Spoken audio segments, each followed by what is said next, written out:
Shalom, Bapak Ibu Saudara yang kekasih dalam Tuhan, selamat malam. Pada malam hari ini kita bersama melalui renungan malam, kita akan mendengarkan firman Tuhan dari Matius pasal 20 ayat 17 sampai ayat yang ke-28. Saya mengajak kita untuk berdoa sebelum kita mendengarkan firman Tuhan. Kita berdoa. Tuhan kami Yesus Kristus, urapi kami dengan kuasa-Mu untuk memberikan kepada kami hikmat dan pengertian, untuk kami memahami akan maksud firman-Mu dan melakukannya dalam hidup kami hari lepas hari. Amin. Saudara yang kekasih dalam Tuhan Yesus Kristus, Matius pasal 20 ayat 17 sampai ayat 28 menjadi dasar perenungan bagi kita pada malam hari ini, dan tema firman Tuhan untuk kita menjadi pelayan bagi semua.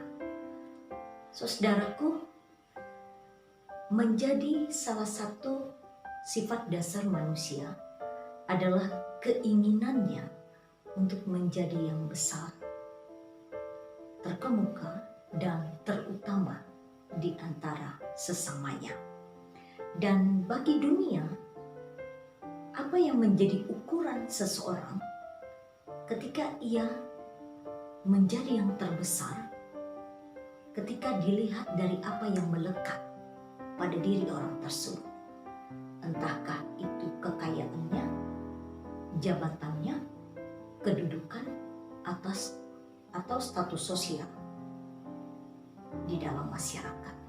Jadi apa yang melekat pada dirinya inilah kemudian akan dipandang oleh orang dan menganggap dia sebagai yang terbesar di antara sesamanya. Nah, Bapak Ibu Saudara, dalam nas kita pada malam hari ini, Yesus menegaskan bahwa untuk menjadi yang terbesar adalah mereka yang mau dan rela melayani untuk sesamanya. Karena itu, bermula dari ketika ibu dari Yakobus dan Yohanes yang meminta kepada Yesus agar kedua anaknya ini duduk di sebelah kiri dan kanan Yesus ketika berada di kerajaan Allah. Tentu harapannya adalah bahwa ketika kedua anaknya ini duduk di sebelah kiri dan kanan Yesus,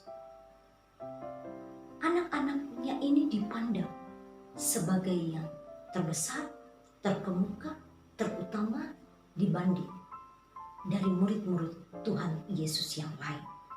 Dan apa yang diharapkan juga adalah ketika mereka menjadi yang terbesar, menjadi yang terutama, maka mereka akan mendapat lebih dihargai, dipuji, dihormati dibanding orang lain.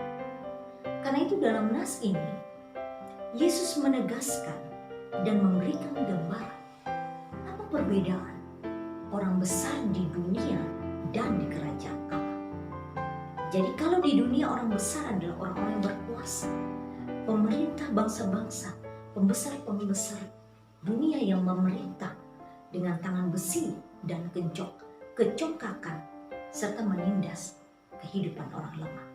Sementara menurut Yesus, menjadi besar di kerajaan Allah adalah ketika ia mampu untuk merendahkan dirinya dan mau melayani, menjadi hamba dan pelayan bagi sesamanya. Ketika seseorang memiliki kerendahan hati, mau melayani sesamanya, maka ialah menjadi yang terbesar. Menjadi yang terbesar artinya apa yang ia lakukan tidak lagi berpusat pada dirinya sendiri, tetapi berpusat kepada kehidupan orang lain yang ia layani. Seseorang yang besar, ia tidak akan mencari keuntungan bagi dirinya sendiri. Dan inilah yang dilakukan oleh Yesus selama ia berada di dunia. Karena itu Yesus ini menjadi figur teladan seorang pemimpin yang sejati, yang rela berkorban dan rela menjadi pelayan untuk melayani semua orang. Bapak Ibu Saudara yang dikasih dalam Tuhan, karena itu kebesaran seseorang itu akan teruji ketika ia memberi dirinya untuk melayani, bukan dilayani. Karena itu mengutip perkataan dari Martin Luther King dalam sebuah perjamuan kudus yang ia lakukan di awal tahun 1968. Ia berkata, setiap orang bisa melayani, setiap orang bisa menjadi orang besar, karena setiap orang itu bisa melayani sesamanya. Anda tidak perlu harus menjadi sarjana untuk melayani.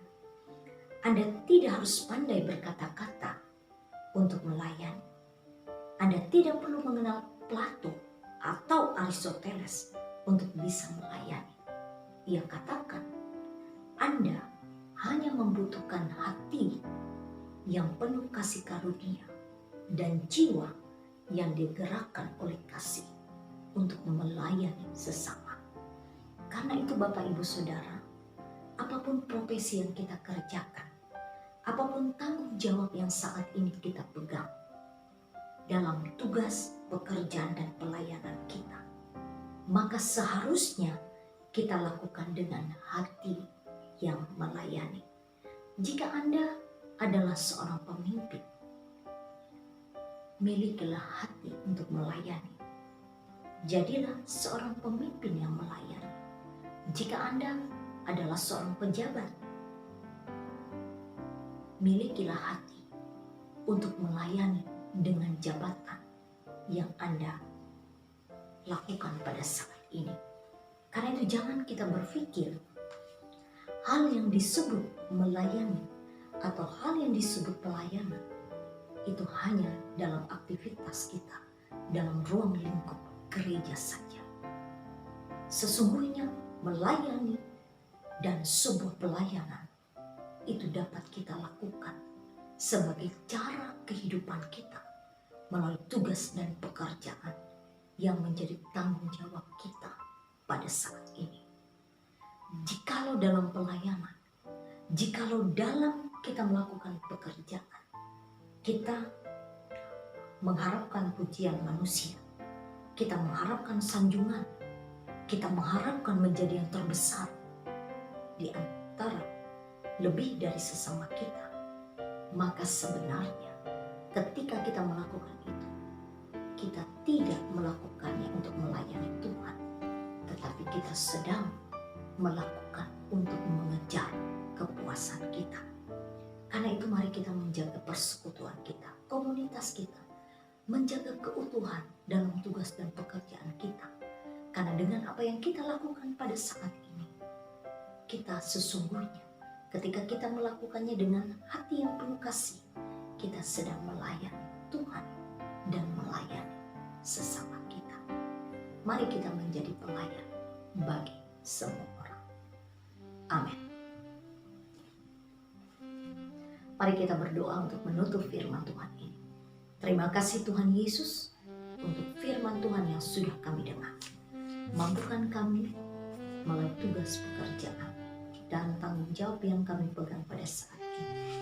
Kami bukan mengejar untuk dilayani, tetapi kami melayani sesama kami.